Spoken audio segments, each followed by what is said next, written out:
ఈసారి ఏదో ఒక కారణం చేత వెనక్కి రావడం జరుగుతుంది. గత 6 నెలల నుంచి దేవుడు నాతో మాట్లాడుతున్నాడు. బలి అర్పణ కావాలా అంటున్నాడు. కానీ నేను శ్రేష్టమైన బలి అర్పణ అంటే నేను ఏదైనా మేకను గొర్రెను అట్లా అన్నట్టు నేను మా మావయ్య వాళ్ళకి చెప్పి గొర్రెల్ని కూడా సిద్ధం చేసి పెట్టుకున్నా. నేను బలి అర్పణ అంటే అదే అనుకున్నాను. కానీ అసలైన బలి అర్పణ నేనే అన్న విషయం నాకు ఈరోజు తెలిసింది. అది కూడా నేను అన్నయ్య చెప్పడం జరిగింది. నేను నీతోనే బాప్తిసం తీసుకోవాలనుకుంటున్నానని చెప్పినాను.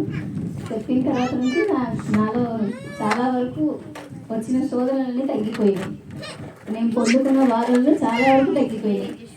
అసలైన అర్పణ నా జీవితమే అన్న విషయం నేను అప్పుడు తెలుసుకోలేకపోయాను. ఇప్పుడు తెలుసుకున్నాను. నిజమైన దేవుడిని ఎరిగాను. ముందు నుంచి తెలుసుకున్నాను కానీ నేను ఆ బాప్తిస అనుభవంలోకి రాలేకపోయాను. అందుకు దేవుడు నన్ను క్షమిస్తాడని నేను నమ్మి ఈరోజు బాప్తిసం తీసుకొని ముందడుగు వేస్తున్నాను. దేవా, నేను మీకు ఏమి ఇచ్చి రుణం తీర్చుకోలేను, కానీ మీరు నా జీవితాన్నే నాకు ఇచ్చారు. ఆ రోజు ఏ రీతిగా అయితే మీరు నాతో మాట్లాడారో, పర్వతములు తొలగిపోయినాను, మెట్లు తత్తరిల్లను, నీ కృప నన్ను ఇచ్చి పోదు అన్నారు.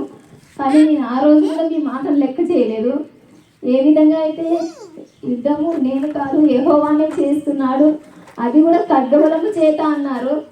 అప్పటికి నాకు మీ మాటలు అర్థం కాలేదు. హాస్పిటల్ పడక మీద ఉన్నప్పుడు అప్పుడు మీ యొక్క వాగ్దానం యొక్క విలువ తెలుసుకున్నాను. యుద్ధం అనగా ఐసీయూ అని అప్పుడు తెలుసుకున్నాను.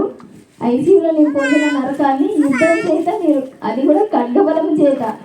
ఖడ్గము అంటే కత్తి, నా శరీరంపై ఆ కత్తి ఘాట్ల చేత మీరు నాతో యుద్ధం చేయించి మీరు నాకు విజయాన్ని ఇచ్చారు. ఆ విజయానికి ప్రతిఫలంగా 2 కుమారులు. అది నేను ఇప్పటికీ చాలా గర్వంగా అందరికీ చెప్పుకుంటాను. ఈరోజు ఇలా సజీవుల లెక్కల్లో ఉండానంటే అది దేవుడే నా జీవితంలో జరిగించిన గొప్ప కార్యం. అది నేను చాలాసార్లు ఇది చెప్పాలనుకున్నాను, కానీ ప్రతిసారి ఏదో ఒక కారణం చేత నేను నా సాక్ష్యాన్ని పంచుకోలేకపోకుండా వచ్చేసాను. దేవా, నన్ను మన్నించండి నాయన.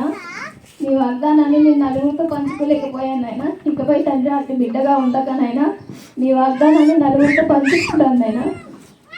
ఆ తర్వాతనైనా నీవు జీవించే సంవత్సరంలో అధిక మగును అన్నారు నాయన. అప్పుడు నాకు అర్థం కాలేదు నాయన. ఇప్పుడు నేను జీవించి 8 సంవత్సరాలు అవుతుంది దేవా. అందుకు నీకే వందనాలు, స్తుతులు, స్తోత్రాలు చెల్లించుకుంటున్నాను తండ్రి. ఈ సంవత్సరం నా వాగ్దానం నేనే నీకు ఆరోగ్యం కలుగ చేయదును అన్నారు నాయన. అది ఆ మాట ఎందుకన్నారో నాకు అప్పుడైతే అర్థం కాలేదు, కానీ ఈసారి వచ్చిన ఈ వానలకి దీనికి దేవా అప్పుడు నాకు అర్థమైంది. నేనే నీకు ఆరోగ్యం కలుగ చేయవాడునని అప్పుడు ఆ వాగ్దానం ఎందుకు ఇచ్చిన అర్థం కాలేదు. కానీ ఈ వానల్ని బట్టి ఇంత వానల్లో, ఇంత చలిలో నేను ఇంత ధైర్యంగా ఇంతగా నిలబడుతున్నానంటే ఈ దేవుడు ఇచ్చిన వాగ్దానమే కదా. లేకపోతే కొంచెం వాన వచ్చేసరికి చాలు ఆ రోజు సాయంత్రం కల్లా అసలు పరిగెత్తేదాన్ని. అట్లాంటిది ఈసారి అంత నీళ్ళలో అంత ఇదిగా ఉన్నా సరే, దానిలో నడుచుకుంటూ పోతున్నా సరే నాకేం కావట్లేదు. అది మీకు ఇచ్చిన వాగ్దానం అని నేను నమ్ముతున్నాను ఏసయ్యా. నా బలి అర్పణ తండ్రి నేను సంపూర్ణంగా అర్పించుకున్నాను నాయన. ఇకపై నా జీవితాన్ని మీ చేతికి అప్పచెప్పుకుంటున్నాను తండ్రి. మీరే నన్ను కాచి కాపాడుతారని నాయన.